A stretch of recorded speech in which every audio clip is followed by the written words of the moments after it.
ভাইয়েরা, আমরা পরিষ্কার ভাবে বলতে চাই, গত জুলাইয়ের মতো এই জুলাই আমাদের এতটাও কঠিন না।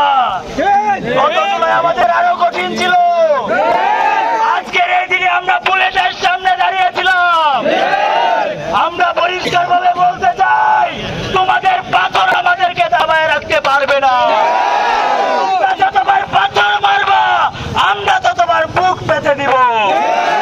প্রিয় সহযোদ্ধা, এই নতুন বাংলাদেশে নতুন করে আর কেউ যদি দখলদারিত্ব করতে চায়, চাঁদাবাজি করতে চায়, টেন্ডারবাজি করতে চায়, তাহলে বিপ্লবী জনতা তাদের বাধা হয়ে দাঁড়াবে।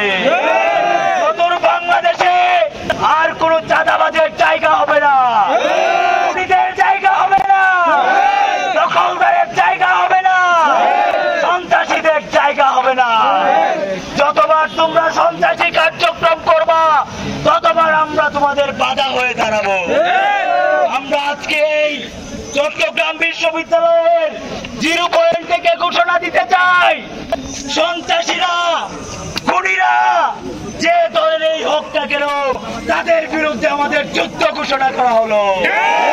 তোমরা যখনই মাথা চাড়া দিয়ে উঠতে চাইবা, তোমাদের বিশ্বাস আমরা ভেঙে দিব।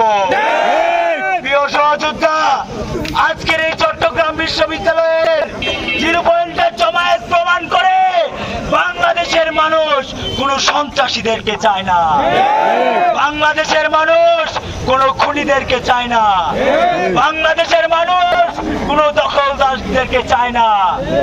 প্রিয় সহযোদ্ধা, আমরা দেখেছি গত জুলাই আগস্টে হাসিনা আমাদেরকে বুলেট মেরেছে, হাসিনার বুলেট আমাদের থামাইতে পারে নাই। তোমরা এখনো ক্ষমতা পাও নাই। ক্ষমতায় যাওয়ার আগেই যেই বর্বরতা তোমরা শুরু করেছো, সেই বর্বরতা তোমাদের ক্ষমতা থেকে বিচ্যুত করবে।